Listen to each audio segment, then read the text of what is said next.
Wait, that should be. Let me make sure that that's it's red. Yep, record. Okay, That. perfect. And then, do you want me to? Are you gonna hold that? Yeah. I'll hand it off to you. How All about right. that? Yeah. Okay, perfect. So, we're here on the terrace with Nick Allen. Hello. Yeah, can you explain to us what you do and just kind of your story, I guess? Yeah. All right. Thank you. Should I clip this? I'm gonna go with a clip. There you go. Let me know if that still works. Well, it's nice to meet you guys over the course of these last few days. Yeah, it's been Initially fun. on that bus and then at various places over the course of this time. I'm Nick Allen. I work at TCS Interactive, which is Tata Consulting, a big tech company. Previously, I was managing director of RGA New York and at Anomaly, so I'm coming up to 10 years in New York, but you can probably tell from my accent I'm a Brit.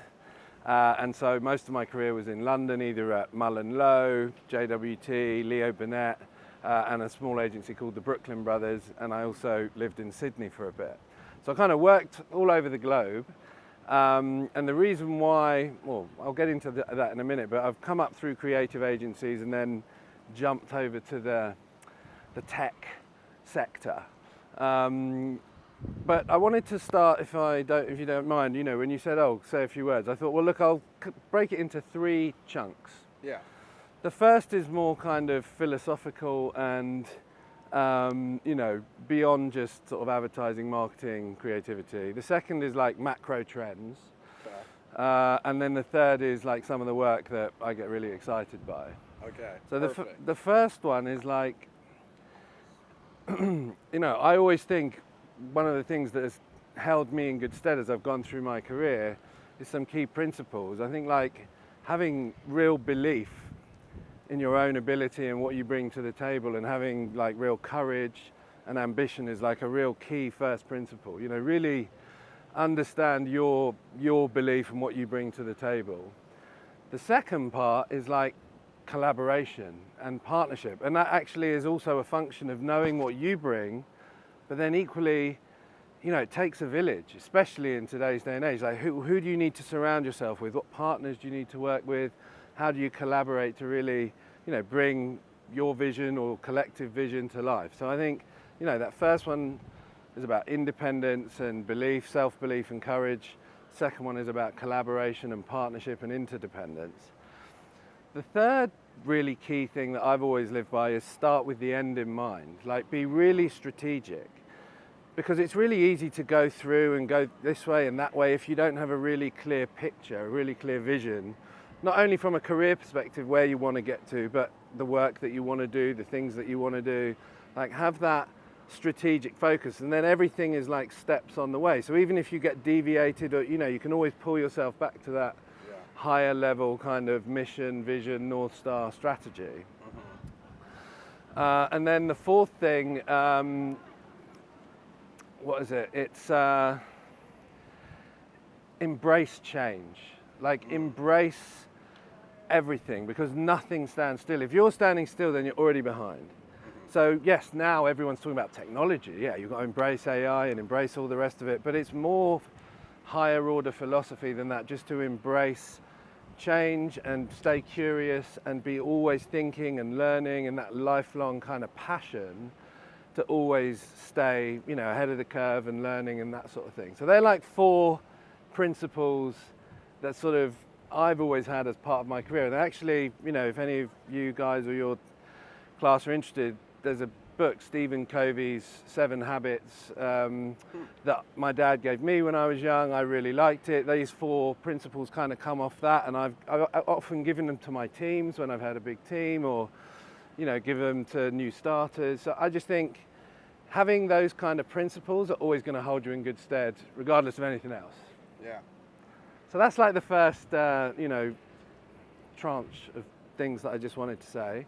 Okay. The second is like the macro trends that we're seeing here. The reason why I went from Anomaly and RGA to a big tech consultancy, TCS, is because we are in this era now, and people give it lots of different names, but I sort of like to call it intelligent harmonization.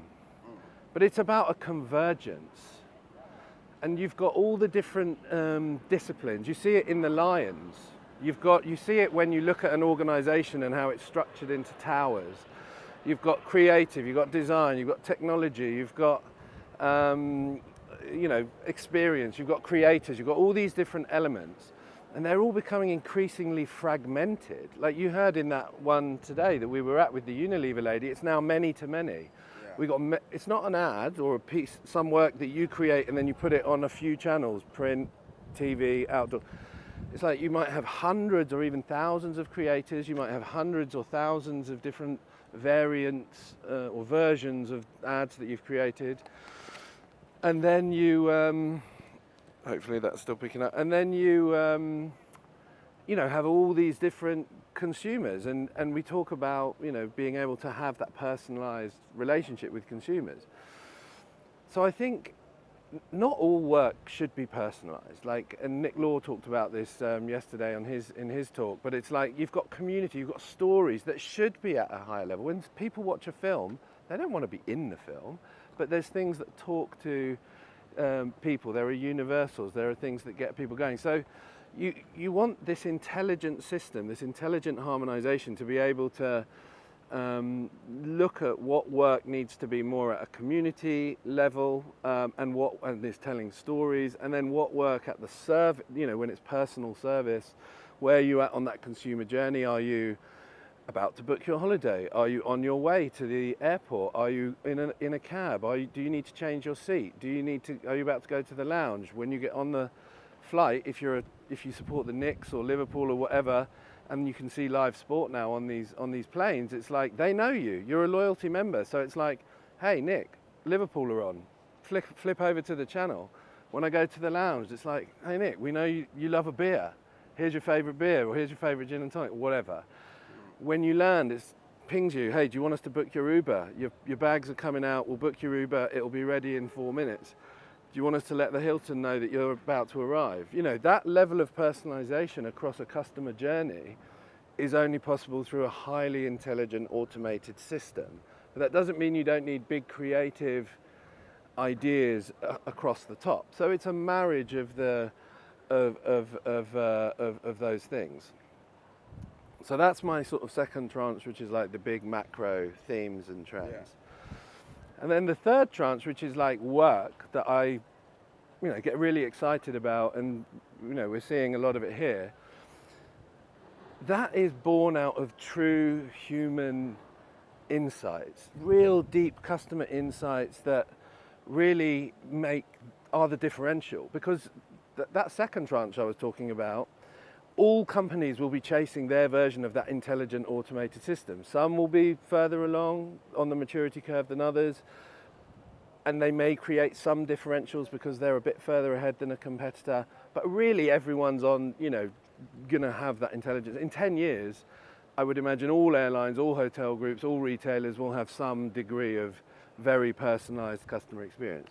5 years maybe, but that third tranche, it's the humanity, the deep insights, the ability to really get that emotional engagement and attachment. And I think the best work, and we're seeing it reflected here in the recognition, is long-term creative platforms. And then the exceptional execution of those platforms, exceptional craft or exceptional activations. I'll pick a couple. Dove, that's being awarded with loads of stuff. Apple shot on iPhone. The Mercado Libre one with Gut that, I don't know if you were still in the Rotonde when they showed that, but the Call of Duty one, right? Not the Call of Duty one. The Mercado Libre, they talked about a whole shift over the last 6 years in how they took the old campaign that was based around all about search. And they did a load of analysis and actually looked at what people really need to know and trust from Mercado Libre is to change the focus to a different part of the customer journey, which is about when things arrive. So they shifted the focus from the line was, something about never need to search again or something like that, to the best is yet to come.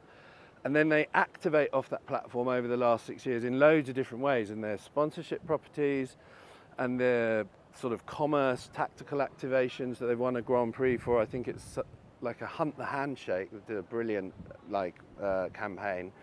But it's all built off a big platform, and the business results have skyrocketed. But Apple shot on iPhone is phenomenal. It's 10 years.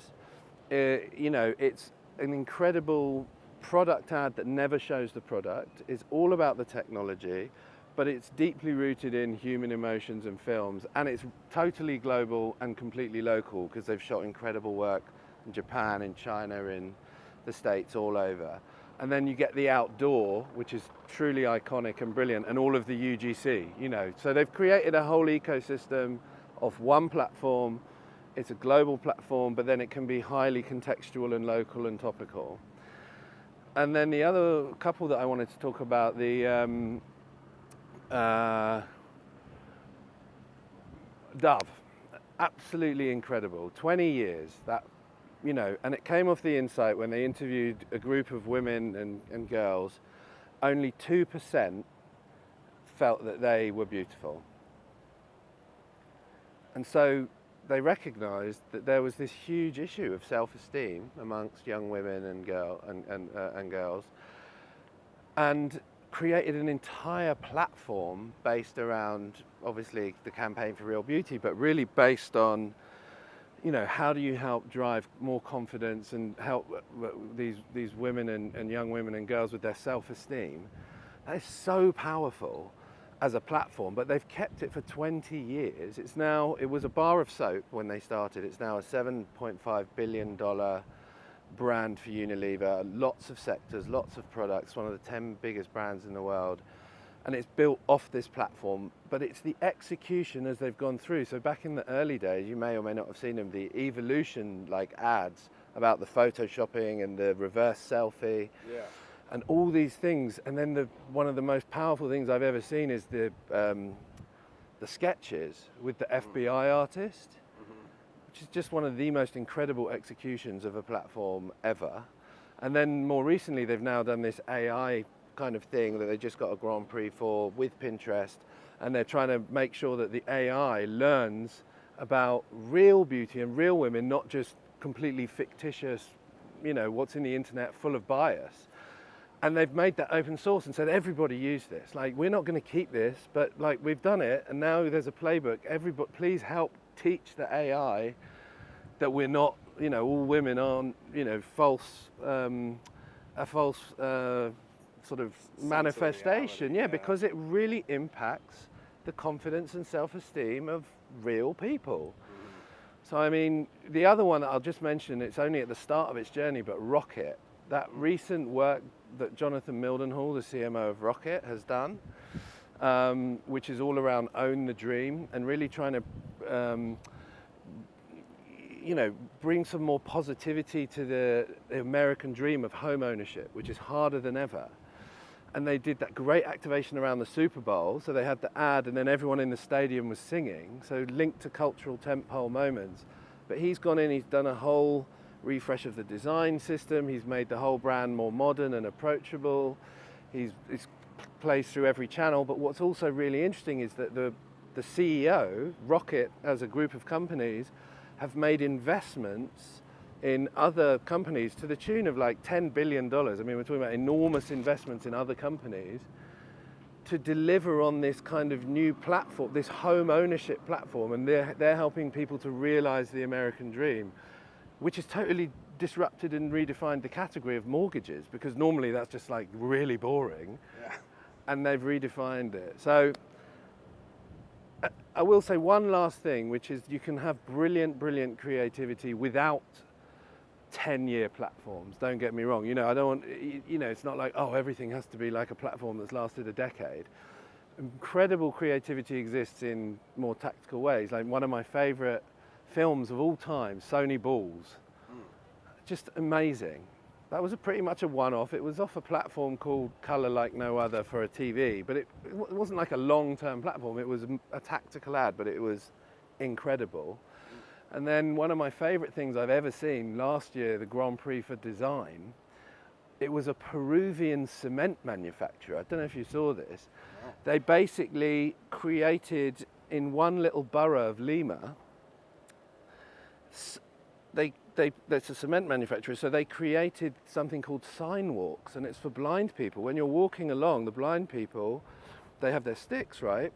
And it created a braille that tells you if it's a bank, a restaurant, a post office, a baker. I was like, that needs to be implemented by every government across the world immediately. That's like the best idea I've ever seen. Yeah. That's a completely different, form of creativity, but it would be life-changingly brilliant for blind people the world over, so that the roads have become less of a big unknown, but they actually know where all the sort of shops and everything are. Right. Anyway, so that was my Your sort of spiel, but Yeah. I'm happy to answer any specific questions or anything like that. Sweet, yeah. Thank you for coming so prepared. That was No you're the worries. best interview so far by like a lot. That was crazy. Like, thank you. Well, I'm happy to. Yeah, when you asked me yesterday, I couldn't do it yesterday, but I thought about it, and I thought, well, I'll try and put some thoughts down so that it's a cohesive, Yeah. bit of film for you. Yeah, and no, that's super helpful. I do have a few more. Yeah. So I did a little research on TCS. Yes. And the one big thing that I saw you guys do for marketing is partner with all the huge marathons. Yes, that's right. Yeah. What is like the idea behind that? What made you guys think that that was the correct partnership to go with? Well, that is an excellent question. So, we have two major partnerships as TCS from a brand perspective. One is all the marathons. So, like you say, New York, London, Tokyo, Amsterdam, Boston, I think Sydney now, a couple of others, Mumbai. We also have the Jaguar racing team, which is a Formula E like racing team, which is the TCS Jaguar racing team. But the marathon, so effectively, we're a B2B company, really. We work with probably 80% of the Fortune 1000. We have huge, deep, and long-term relationships with a lot of those companies. So we're also, our marketing needs to be very specific. It's actually not really designed for consumers. It is because obviously the marathons are pretty high visibility, so people see it. But we needed to find something that really reflected some of our core values and core beliefs. So some of our core values are around, being in it for the long haul, frankly. Like, we work with companies and we are deeply committed to that end goal and to driving their business success. And marathons and marathon runners are not for the faint-hearted. It's not like you do a sprint and then you're off. You work for months and years to be able to do that, and it takes a community and it takes people to work together. So I think we very much use it as an analogy for we are in this for the long haul. We're your partners. It's going to take effort. It's not always going to be easy. There'll be bumps in the road, but we are going to work together to really drive your business success and your performance. So that's kind of and also a lot of, and that's the main thing. Okay, got it. 3%. Got it. Okay, so then I have one more I guess two more questions for you, actually. First, if you were to talk to your past self, who was our age, what would you say if you were just trying to get your foot into the industry and start all again? I think it would probably go back to some of the stuff I said right at the start, is everybody in the world is different. So have some level of understanding of your superpower and what you bring to the table, what you're passionate about, and then really believe in it and really go after it. If you want to go into you might be really interested in the experiential event side, you might be really interested in the AI and coding and tech side, you might be really interested in the film side. Like, don't be narrow cast, keep an open mind of where the industry's going, but really lean into your superpower. Like, I'm at a big tech company, but I'm not very technical. And I was at RGA and Anomaly, but I wasn't ever a creative, but I bring my creative business mind and bring simplicity from complexity. So I just think you'll often get told, oh, you're not very good at that, you're not very good at that. Everyone does. But that's okay, because everybody brings their own strengths to the table. So I just think that self-belief and really going for it. Also, my dad always used to say, be nice to everyone on the way up because you see them all again on the way down. So I think it's really important to just be nice, be a good person, because I think that good karma is really important. True. Okay, well, Good. It looks like the camera's about to die and I want to get an outro. So thank you so much for talking with us, because you certainly didn't have to. No, I'm happy to. Yeah, it was an honor. Yeah, well, I'm glad. So, yeah. And we're connected on LinkedIn, so hit me up. I'm in New York. Got it. So yeah, good luck with everything. Yeah, thank you so much. Oh, yeah. Good luck, man.